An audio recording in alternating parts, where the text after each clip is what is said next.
সেই ঘটনা কোন ঘটনা? ক্রুসেডারদের ঘটনা এবং হালাকু খা ও চেঙ্গিস খানের ঘটনা, তাতারি মঙ্গোলীয়দের ঘটনা। চীনের পাশে এখনো একটি রাষ্ট্র আছে মঙ্গোলীয়। আর ক্রুসেড বলা হয় যেই ক্রুশ বিদ্ধ করে শুলে চড়িয়ে ঈসা আলাইহিস সালাতু ওয়াস সালামকে হত্যা করা হয়েছিল মর্মে খ্রিস্টানেরা বিশ্বাস করে। ওই শুলের ইংরেজি হচ্ছে ক্রস চিহ্ন, কাঠ। সেই কাঠের সাথে এইভাবে হাত বেঁধে প্রেক দিয়ে মেরে ঈসা আলাইহিস সালাতু ওয়াস সালামকে হত্যা করা হয়েছিল মর্মে তারা বিশ্বাস করে। ঠিক এই আকৃতিটাই হচ্ছে ক্রুসের আকৃতি। সেটার উপর ভিত্তি করেই হচ্ছে ক্রুসেড, ধর্মযুদ্ধ, খ্রিস্টানদের জন্য ধর্মযুদ্ধ। এই ধর্মযুদ্ধ পরিচালিত হয়েছিল ইউরোপ থেকে এসে আজকের যে জেরুজালেম, আজকের যে ফিলিস্তিন, আজকের যে লেবানন, আজকের যে সিরিয়া, আজকের যে ইসরায়েল, এই এরিয়াগুলোতে তাদের একটাই টার্গেট ছিল, ওই ইউরোপ থেকে তারা এসেছে মসজিদে আকসা দখল করবে, জেরুজালেম দখল করবে। এই জন্য কেন? মারিয়াম আলাইহা সালাতু ওয়াস সালাম এই শহরে, এই মসজিদে বসবাস করতেন, যিনি তাদের মা মেরি। ঈসা আলাইহিস সালাতু ওয়াস সালাম এই শহরে জন্মগ্রহণ করেছিলেন, এই শহরে তাকে হত্যা করা হয়েছে মর্মে তাদের বিশ্বাস, যিনি তাদের জেসাস, খ্রিস্টানদের। সম্মানিত উপস্থিতি, আর মঙ্গোলীয়দের চেতনা কি ছিল?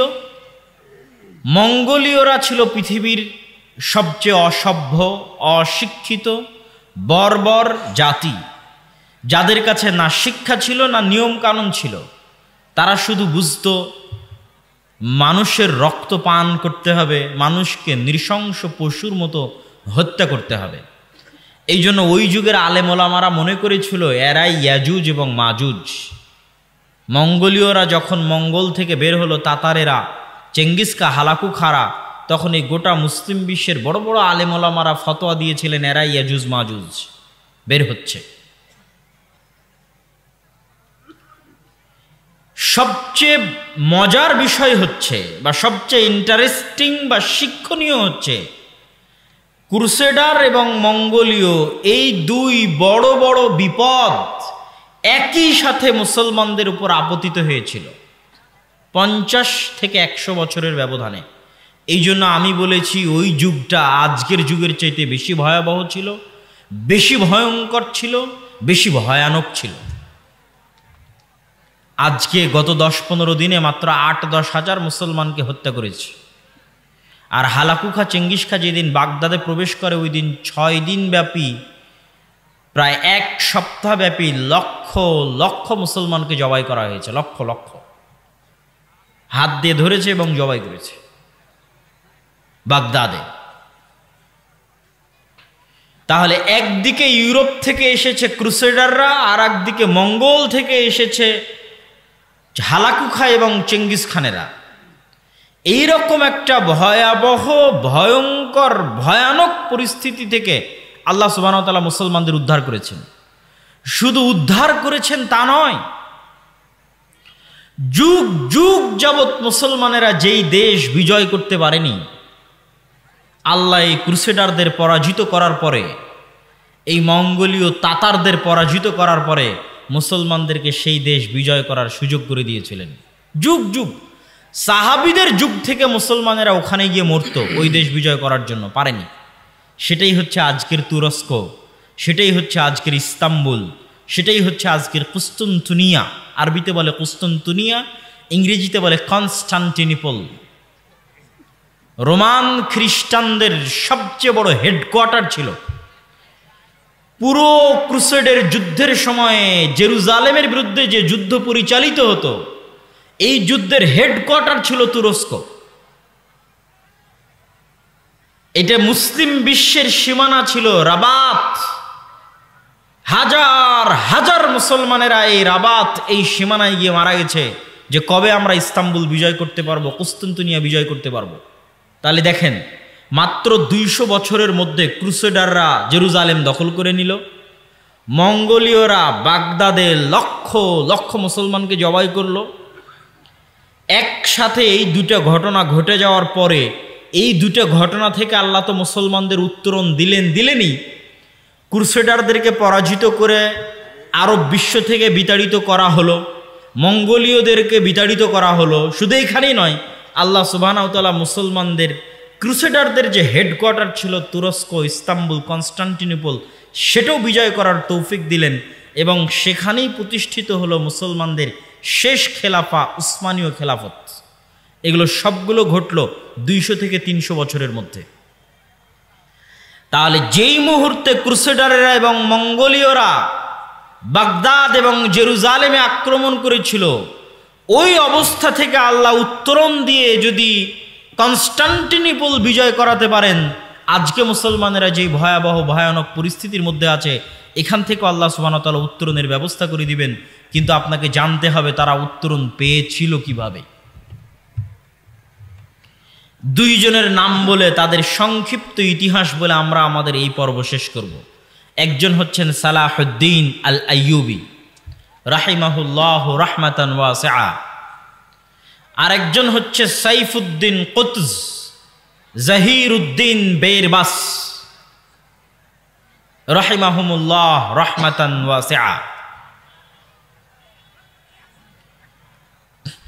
যেই মুহূর্তে ক্রুসেডারেরা গোটা জেরুজালেম 70 থেকে 80 বছর যাবৎ দখল করে আছে, ওই মুহূর্তে ক্রুসেডারদেরকে মসজিদে আকসা থেকে বিতাড়িত করে মসজিদে আকসা বিজয় করেছিলেন সালাহুদ্দিন আইয়ুবী। সালাহুদ্দিন আইয়ুবীর উত্থান কিভাবে হয়েছিল? সালাহুদ্দিন আইয়ুবী কোথায় থেকে এসেছিলেন? সালাহুদ্দিন আইয়ুবীর যে সময় উত্থান, ওই সময় আব্বাসীয় খেলাফতের পতনের সময়। এখন পর্যন্ত তিনটে বড় খেলাফা মুসলিম বিশ্বে প্রতিষ্ঠিত হয়েছিল। এক, খোলাফায়ে রাশিদিনের 40 বছর, আবু বকর, ওমর, উসমান, আলী। 2, উমাইয়া খেলাফত। উমাইয়া খেলাফতে সবচেয়ে বেশি দেশ বিজয় হয়েছে। উমাইয়া খেলাফত আমলে মুসলমানদের কাজই ছিল দেশ বিজয় করা। আব্বাসীয় খেলাফতে তেমন একটা দেশ বিজয় হয়নি। আব্বাসীয় খেলাফতে হয়েছে জ্ঞান বিজ্ঞানের চর্চা।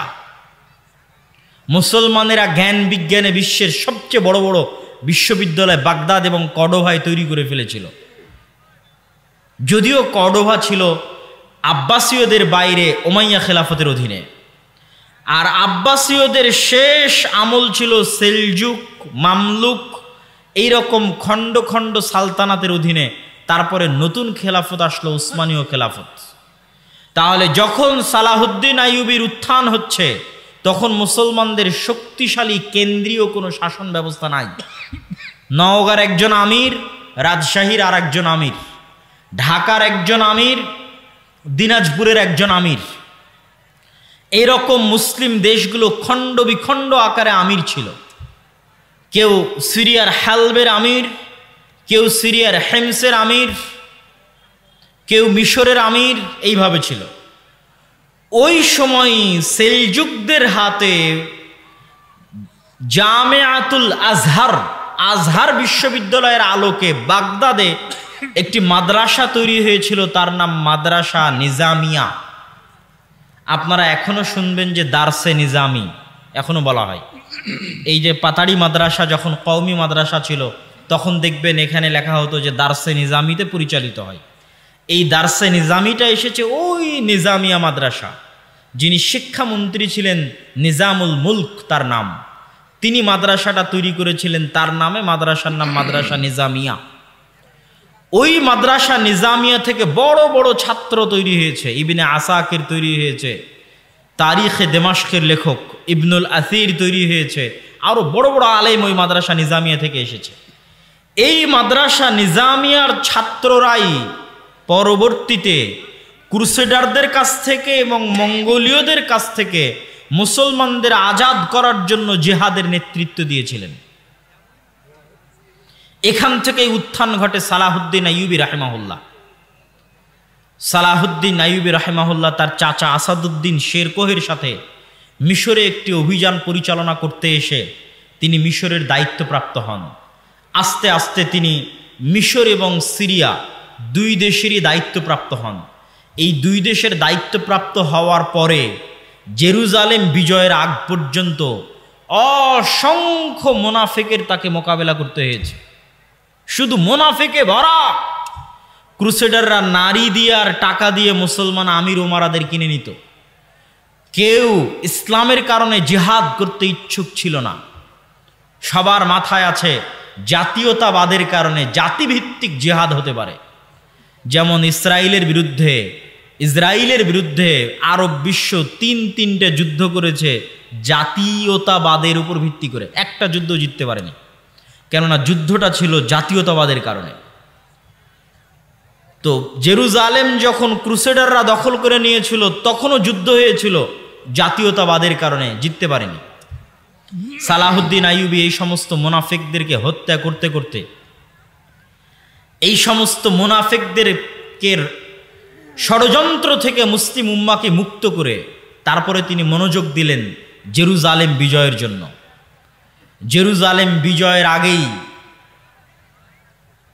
তারও আগে ইমাদউদ্দিন জিঙ্কি, নূরউদ্দিন জিঙ্কি, তাদেরই সিলসিলার ছিলেন সালাহুদ্দিন আইয়ুবী। ইমাদউদ্দিন জিঙ্কি আর নূরউদ্দিন জিঙ্কি তারা জেরুজালেম বিজয় করবেন এই জন্য একটা মেম্বার বানিয়েছিলেন সিরিয়াতে।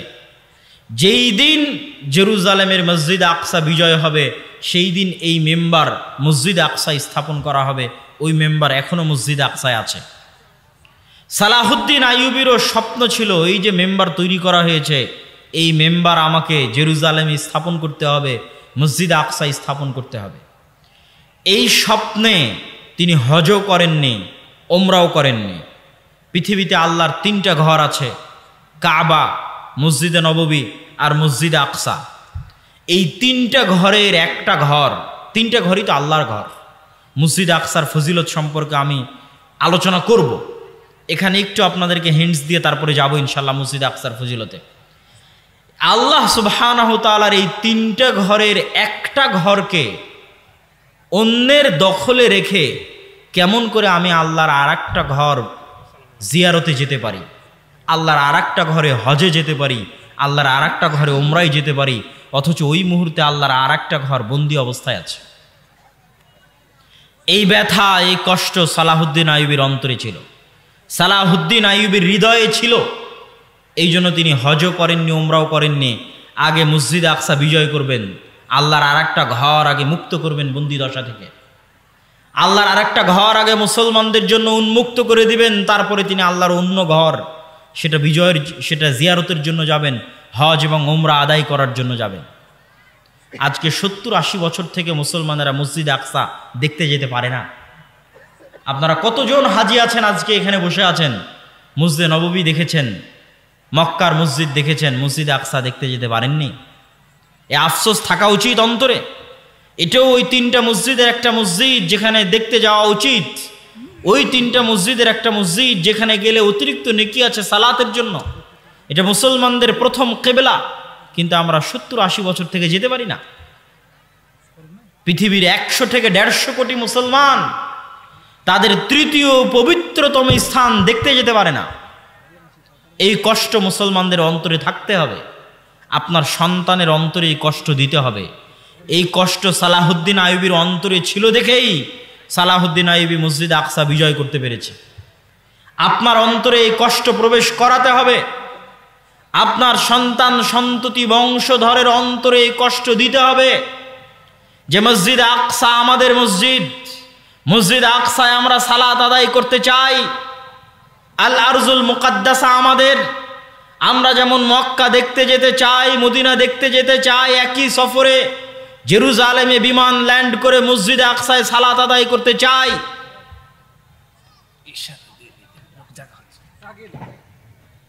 আপনারা যারা একটু সামনের দিকে যদি অল্প অল্প করে চেপে বসেন, পিছনে লোকজন জায়গা পাচ্ছে না, একটু অল্প অল্প করে একটু চেপে বসেন যাতে পিছনে লোকজন বসতে পারে। একটু সহযোগিতা করেন। জাযাকুমুল্লাহু খায়রান, বারাকাল্লাহু ফিকুম। আগে আসেন, পিছনের লোক দাঁড়িয়ে আছে, আগে আসেন। যে পিছনে অনেক লোক ঘোরাফেরা করছে, দাঁড়িয়ে আছে, তারা বসতে পারছে না, আপনারা একটু একটু করে সামনের দিকে আগালে তারা বসার সুযোগ পাবে। জি, সম্মানিত উপস্থিতি, সালাহুদ্দিন আইয়ুবীর অন্তরে এই কষ্ট ছিল যে তিনি মসজিদে আকসায় সালাত আদায় করতে পারেন না, মসজিদে আকসায় প্রবেশ করতে পারেন না, মুসলমানেরা পারে না। এই দুঃখে, এই কষ্টে তিনি হজ করেননি, উমরা করেননি। এই দুঃখে, এই কষ্টে তিনি মিম্বার তৈরি করেছিলেন সম্পূর্ণ আলাদা। যেই দিন মসজিদে আকসা বিজয় হবে সেই দিন এই মিম্বার ওখানে স্থাপিত হবে। সেই যুদ্ধের সময় চলে আসলো, হিত্তিনের যুদ্ধ। 1187 খ্রিস্টাব্দে হিত্তিনের যুদ্ধ। শায়েখ আব্দুর রাজ্জাক বিন ইউসুফের মুখে দাজ্জালের লম্বা হাদিসে শুনেছেন, দাজ্জাল তামিম আদ-দারিকে জিজ্ঞেস করে, আখবিরুনি আন বুহায়রা তাবারিয়া, তোমরা আমাকে বুহায়রা তাবারিয়া সম্পর্কে বলো, বুহায়রা তাবারিয়াতে কি পানি আছে? ইসরায়েলের সীমানার মধ্যে, এখনকার ইসরায়েলের সীমানার মধ্যে একটা বড় লেক আছে, ওটাই হচ্ছে বুহায়রা তাবারিয়া, ওখানে এখনো পানি আছে। দাজ্জাল বলল ওখানে একদিন পানি থাকবে না। এই বুহায়রা তাবারিয়ার পাশেই দ্বিতীয়বার মসজিদে আকসা বিজয়ের যুদ্ধ হয়েছিল, হিত্তিনের যুদ্ধ। সুলতান সালাহুদ্দিন আইয়ুবী এই যুদ্ধ করেছিলেন। এই যুদ্ধে মুসলমানদের যে প্লাস পয়েন্ট ছিল, আজকেও মুসলমানদের ওই প্লাস পয়েন্ট আছে যুদ্ধে, আজকেও আছে। কি প্লাস পয়েন্ট ছিল? সালাহুদ্দিন আইয়ুবীরা হচ্ছে আরব মরুভূমিতে জন্ম নেওয়া। আজকের সৌদি, আজকের কুয়েত, কাতার, বাহরাইন, আজ থেকে 50 বছর আগে তারা ছিল মরুর বিদুইন। এখন হয়তো এসির কারণে, এসির মধ্যে সুযোগ সুবিধা লাভ করার কারণে সেই মরুভূমির স্বাদটা হয়তো তারা ভুলে যেতে পারে। তো সালাহুদ্দিন আইয়ুবীর যুগে তার এসি ছিল না। তো সালাহুদ্দিন আইয়ুবীরা হচ্ছে খাঁটি আরব, তাদের জন্ম মরুভূমিতে, তাদের মৃত্যু মরুভূমিতে। আর জেরুজালেম দখল করে রেখেছে কারা? ইউরোপিয়ানরা। ইউরোপে কি মরুভূমি আছে? ইউরোপ হচ্ছে শীত, ঠান্ডা। এখন ইংল্যান্ডে যান, বড় বড় জ্যাকেট ছাড়া ঘুরতে পারবেন না। স্কটল্যান্ডে হাত মোজা, পা মোজা ছাড়া বের হতে পারবেন না। গোটা ইউরোপ, আমেরিকা, কানাডা, এগুলো হচ্ছে শীত প্রধান অঞ্চল। আর আরব জেরুজালেম যেখানে আছে এটা হচ্ছে গরম মরুভূমি, গরম প্রধান অঞ্চল। তাহলে ইউরোপের শীত প্রধান দেশে বসবাসকারীরা দখল করে রেখেছে জেরুজালেম, যেটা আছে গরম এলাকায়, মরুভূমি এলাকায়। আর সালাহুদ্দিন আইয়ুবী সহ মুসলমান আরবদের জন্মই মরুভূমিতে, বড়ই হয়েছে গরম অঞ্চলে। এই ছোট্ট জিনিসটাই সালাহুদ্দিন আইয়ুবী রাহিমাহুল্লাহ কাজে লাগিয়েছেন যুদ্ধের কৌশল হিসেবে, যে এদেরকে গরম দিয়ে ধ্বংস করে দিব। বড় বড় শক্তিশালী লৌহ বর্ম গায়ে দিয়ে আছে, এমন গরম পরিবেশ সৃষ্টি করতে হবে যাতে গরমের ঠেলাতে লোহার বর্ম খুলে ফেলে দেয়, গায়ে না রাখতে পারে।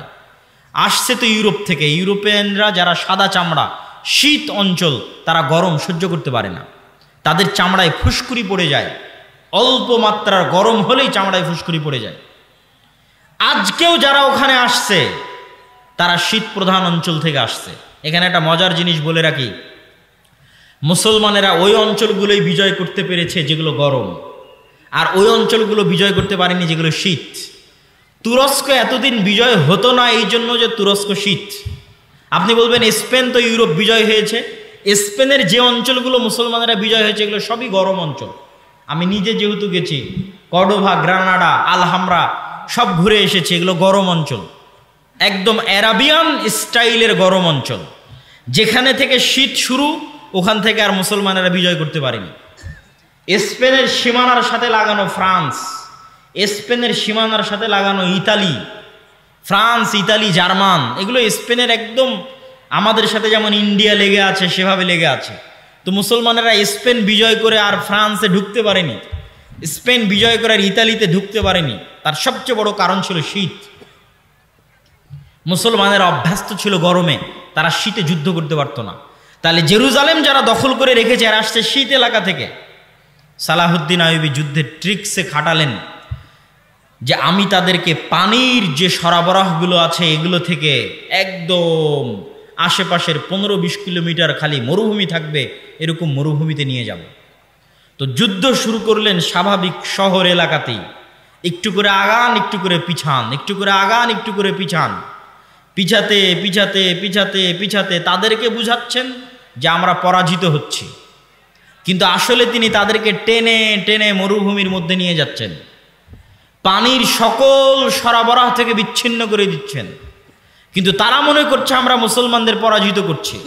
টানতে টানতে যখন একদম গহীন মরুভূমির মধ্যে নিয়ে চলে আসলেন, যেখান থেকে আশেপাশের 250 কিলোমিটারে না কোনো গাছ আছে, আশেপাশের 250 কিলোমিটারে না কোনো কুয়া আছে, আশেপাশের 250 কিলোমিটারে না পানির ব্যবস্থা আছে। আর সালাহুদ্দিন আইয়ুবী আগে থেকে ওখানে তার সেনাবাহিনী রেডি করে রেখেছিলেন শুধু আগুন জ্বালানোর জন্য। গোটা মরুভূমির চারিদিকে গাছপালা একত্রিত করে ভয়ঙ্করভাবে আগুন জ্বালানোর জন্য। যুদ্ধ হচ্ছে জুন জুলাই মাসে, একদম কাঠ ফাটা রোদে জুন জুলাই মাসের মধ্যে মরুভূমির মধ্যে একে তো সূর্যের তাপ, একে তো মরুভূমির বালুর তাপ, আর একে তো চারিদিকে জ্বালিয়ে দেওয়া হয়েছে আগুন, আগুনের তাপ। এই ত্রিতাপে ইউরোপিয়ান থেকে আসা বিশাল বিশাল নাইট যোদ্ধারা তাদের গায়ে থাকা লোহার বর্মগুলো গরমের ঠেলায় খুলে ফেলতে থাকলো। আর মুসলমানদের তো জন্মই হয়েছে মরুভূমিতে, তারা গরম সহ্য করাও জানে, তারা গরমে থাকাও জানে, বিনা পানিতে বসবাস করাও জানে। এইভাবে সালাহুদ্দিন আইয়ুবী রাহিমাহুল্লাহ হিত্তিনের যুদ্ধে ক্রুসেডার বাহিনীকে পরাজিত করে বিনা রক্তপাতে মসজিদে আকসা বিজয় করলেন। একটা জিনিস মনে রাখবেন, মুসলমানেরা 2 বার মসজিদে আকসা বিজয় করেছে, 2 বারই বিনা রক্তপাতে, 1 ফোঁটা রক্তও পড়েনি। আর ক্রুসেডাররা যখন মসজিদে আকসা বিজয় করেছে তখনও রক্ত ঝরেছে, আর আজ তো রক্ত ঝরছেই ঝরছেই ঝরছেই। আরো একটা জিনিস মনে রাখবেন, ইতিহাসের সূক্ষ্ম জিনিস আপনাকে বলে যাচ্ছে। ওমর রাদিয়াল্লাহু তাআলা আনহু যখন মসজিদে আকসা বিজয় করেন তখন পাদ্রীরা ওমর রাদিয়াল্লাহু তাআলা আনহুকে জোর করে লিখিয়ে নিয়েছিলেন। চুক্তিনামার মধ্যে ওমর রাদিয়াল্লাহু তাআলা আনহুকে জোর করে লিখিয়ে নেওয়া হয়েছিল যে লেখেন চুক্তিনামার মধ্যে যে এই জেরুজালেমে কোনো ইহুদিকে বসবাস করতে আপনি দিবেন না। ওমর রাদিয়াল্লাহু তাআলা আনহুর কাছে খ্রিস্টানদের দাবি যে আপনি জেরুজালেম বিজয়ের যে চুক্তি, এই চুক্তিতে লেখেন যে এই জেরুজালেমে আপনি কোনো ইহুদিকে বসবাস করতে দিবেন না। এই চুক্তি এখনো আছে লিখিত আকারে, কিয়ামা কানিসা আল কিয়ামা, কিয়ামা গির্জায়, জেরুজালেমের কিয়ামা গির্জায় এখনো লিখিত আকারে ওই চুক্তি আছে, যার মধ্যে ওমর রাদিয়াল্লাহু তাআলা আনহু লিখেছিলেন যে এই জেরুজালেমে কোনো ইহুদিকে বসবাস করতে দেওয়া হবে না। দাবি কাদের ছিল? খ্রিস্টানদের ছিল। আশ্চর্য হবেন, ওমর রাদিয়াল্লাহু তাআলা আনহু প্রথম যিনি ইহুদিদেরকে জেরুজালেম ভিজিট করার, তাদের পবিত্র স্থানগুলো দেখার অনুমতি দিয়েছিলেন যে তোমরা এসে দেখে ঘুরে যেতে পারো, বসবাস করতে পারবে না। ইহুদিরা নিজে কলমে লিখে গেছে যে গত 1,500-2,000 বছর যাবৎ তাদের সবচেয়ে গোল্ডেন টাইম ছিল স্পেনে যে মুসলমানদের শাসন ছিল, আন্দালুস, স্পেন, কর্ডোভা, টলেডো, গ্রানাডায় মুসলমানদের যে স্বর্ণযুগের শাসন ছিল, ওই স্বর্ণযুগের শাসনে ইহুদিরা যেই পরিমাণ সুযোগ সুবিধা ভোগ করেছে আর কোনোদিন অতীতে এবং পরে কোনো শাসক তাদেরকে ওই পরিমাণ সুযোগ সুবিধা প্রদান করেনি। ওই সময় তারা জ্ঞান বিজ্ঞান শিখে, নতুন নতুন থিওরি তাদের মাথায় আসে, তারা খ্রিস্টানদের মধ্যে ভাঙ্গন তৈরি করে, প্রোটেস্ট্যান্ট খ্রিস্টান আবিষ্কার করার মাধ্যমে মুসলমানদের মধ্যে ভাঙ্গন তৈরি করে, প্ল্যান করে কিভাবে পুনরায় জেরুজালেমে ফিরে যেতে হবে, কিভাবে পুনরায় দখল করা যাবে, এগুলো সকল প্ল্যান তারা ওই সময় করে। বলছিলাম ওমর রাদিয়াল্লাহু তাআলা আনহু যেমন বিনা রক্তপাতে মসজিদে আকসা বিজয় করেছিলেন, সুলতান সালাহুদ্দিন আইয়ুবীও তেমনি বিনা রক্তপাতে মসজিদে আকসা বিজয় করেছিলেন। এই মসজিদে আকসা বিজয়ের 60-70 বছরের মাথায় তখনও পরিপূর্ণ আরব বিশ্ব ক্রুসেডার থেকে খালি হয়নি। 60-70-80 বছরের মাথায় মঙ্গোলীয়দেরকে পরাজিত করছেন সাইফুদ্দিন কুতজ, আর জহিরুদ্দিন আল বেরবাস পরাজিত করছেন। মঙ্গোলীয়রা চীনের সীমান্ত থেকে বের হয়ে Uzbekistan, Kyrgyzstan, Kazakhstan, Afghanistan, Samarkand, Bukhara পায়ের নিচে পিষতে পিষতে ইরান, নিশাপুর পিষতে পিষতে ইরাকের বাগদাদ, লক্ষ লক্ষ মুসলমানের মাথা কেটে এই ঝড়কে পৃথিবীতে থামানোর মতো কেউ ছিল না। মুসলমানেরা লিখতে বাধ্য হয়েছে আর ইয়াজুজ মাজুজ। মাত্র 100 বছরের ব্যবধানে একদিকে ক্রুসেডাররা আর একদিকে মঙ্গোলীয়রা। এর চেয়ে ভয়াবহ পরিবেশ পৃথিবীর ইতিহাসে মুসলমানেরা আর কোনোদিন দেখেনি। আজকের পরিবেশ অত ভয়াবহ নয়, ওই দিন পরিবেশ যত ভয়াবহ ছিল। এই যে তাদের স্রোত, এই স্রোত গিয়ে থামলো মিশরে। মিশরে তখন ক্ষমতায় ছিলেন সালাহুদ্দিন আইয়ুবীর পরেই। সালাহুদ্দিন আইয়ুবীর পরপরই মামলুকরা ক্ষমতায় আসে। মামলুক কারা? আজকে যেমন মাদ্রাসাগুলোতে এতিমখানা আছে, এতিমখানায় ছাত্ররা পড়ে, ওই যে নিজামিয়া মাদ্রাসা নিজামিয়ায় পড়াশোনা করত বিভিন্ন অঞ্চল থেকে আসা গরিব, দাস, গোলাম, ইয়েতিম ছাত্ররা। ওই সমস্ত ছাত্রদের দিয়েই শুধু জিহাদের জন্য একটা টিম ছিল। তারাই জিহাদ করতে করতে করতে করতে একসময় তাদের হাতেই ক্ষমতা চলে আসে। বিশেষ করে সালাহুদ্দিন আইয়ুবীর মৃত্যুর পরে তার ছেলে অথবা তার ছেলের ছেলের স্ত্রী শাজারাতুদ্দুর যখন মামলুক কোনো একজন বাদশাকে বিবাহ করেন, তখন মামলুকেরা পরিপূর্ণ ক্ষমতায় চলে আসে। এই মামলুকদেরই ছিল সাইফুদ্দিন কুতজ সেনাপতি, এই মামলুকদেরই ছিল সেনাপতি জহিরুদ্দিন বেরবাস। তাদের সাথে দ্বিতীয় যুদ্ধ হচ্ছে আইনে জালুতের যুদ্ধ, তথা 1187 মাত্র 60-70-80 বছর পরে আইনে জালুতের যুদ্ধ হচ্ছে মঙ্গোলীয় হালাকু খা চেঙ্গিস খানের বিরুদ্ধে। পৃথিবীর ইতিহাসে এটা তাদের প্রথম পরাজয়। তারা ভুলেই গেছিল যে কেউ তাদের পরাজিত করতে পারে। আর এই মিশরে যদি তারা পরাজিত না হতো, তাহলে পুনরায় মঙ্গোলীয়দের হাতে বাইতুল মুকাদ্দাস ধ্বংস হয়ে যেত। তাদের কাছে তো আর বাইতুল মুকাদ্দাস পবিত্র না। তাদের হাতে কাবা ধ্বংস হয়ে যেত, তাদের হাতে মসজিদে নববী ধ্বংস হয়ে যেত। মসজিদে নববী, কাবা এবং বাইতুল মুকাদ্দাস ধ্বংস হওয়ার আগের শেষ যুদ্ধ ছিল বাগদাদ ধ্বংস হয়ে যাওয়ার পরে, সিরিয়া ধ্বংস হয়ে যাওয়ার পরে শেষ যুদ্ধ ছিল মিশর আইনে জালুতের যুদ্ধ। সাইফুদ্দিন কুতজ এবং জহিরুদ্দিন বেরবাস এই যুদ্ধে অবতীর্ণ হয়েছিলেন এবং এটাও একটি অসম যুদ্ধ ছিল, তথা মুসলমানদের সংখ্যা ছিল কম আর তাদের সংখ্যা ছিল বেশি। সম্মানিত উপস্থিতি, এই দুই ঘটনার মাত্র 100 বছরের ব্যবধানে ওসমানীয় খেলাফতের খলিফা মুহাম্মদ আল ফাতেহ বিজয় করেন ইস্তাম্বুল, কুস্তুনতুনিয়া। তাহলে পুরো সারমর্ম আপনাকে টেনে দিলাম যে 300 বছরে মুসলমানেরা সবচেয়ে ভয়ঙ্কর অবস্থা দেখেছে। একদিকে ক্রুসেডারেরা, একদিকে মঙ্গোলীয়রা। ক্রুসেডার এবং মঙ্গোলীয়দের মুসলমানেরা পরাজিত করেছে, তারপরে মুসলমানেরা ইস্তাম্বুল, কুস্তুনতুনিয়া, কনস্টান্টিনোপল বিজয় করেছে। আজকে মুসলমানেরা ওই রকম খারাপ এবং ভয়াবহ পরিস্থিতির মুখোমুখি হয়নি, কিন্তু আজকে মুসলমানেরা বিজয় হচ্ছে না কেন? আজকে জেরুজালেম মসজিদে আকসা মুসলমানদের হাতে নাই কেন? আজকে জেরুজালেম মসজিদে আকসা মুসলমানদের হাতে না থাকার কারণ, আর এই মসজিদে আকসা, এই জেরুজালেম যুগে যুগে যতবার বিজিত হয়েছে, তার যদি সারমর্ম আপনি দেখেন, তাহলে আমি বক্তব্যের শেষে গিয়ে আরও আপনাকে সারমর্ম বলবো যে কেমনে কিভাবে মুসলমানেরা পুনরায় সেই জায়গায় নিজেদের ফিরিয়ে নিয়ে যেতে পারবে, বলবো ইনশাআল্লাহ। তার আগে বলে নেই, আজকে সারা বিশ্বের মুসলমানদের চারিত্রিক বিকৃতি ঘটেছে ঔপনিবেশিক শাসন আমলে। ঔপনিবেশিক শাসন আমল হচ্ছে আমাদেরকে যেমন ব্রিটিশরা শাসন করেছিল 190 বছর। আপনারা আজকে যেই জমির মালিক হয়েছেন, এই জমির মালিক আপনারা ছিলেন না। একদম ক্লিয়ার কথা বলছে, আপনারা যারা এখানে বসে আছেন সবার নামে জমি আছে। 1937-এর আগে এগুলো একটা জমি আপনাদের নামে ছিল না, সব জমি ছিল জমিদারদের। এই অঞ্চলে যারা আজকে আপনারা বসবাস করছেন, আপনারা জমির মালিক হয়েছে আপনাদের বাপদাদারা 1937-এ। জমিরই মালিক ছিলেন না আপনারা, জমি নাই আপনার। মানে আপনি বলতে পারবেন না যে এই জমি আমার, জমি জমিদারের। আর আপনি হচ্ছে তাদের অধীনে গোলামি করবেন। এই যুগ ছিল 190 বছর এই অঞ্চলে। এই 190 বছরের গোলামিতে আমাদের চরিত্র বিকৃতি হয়ে গেছে। আমরা ওই 190 বছর যে ব্রিটিশদের গোলামি করেছি, ওই গোলামি থেকে এখনো 60 বছরে বের হতে পারিনি। ওই 190 বছরের গোলামিতে আমাদের চরিত্র বিকৃত হয়ে গেছে।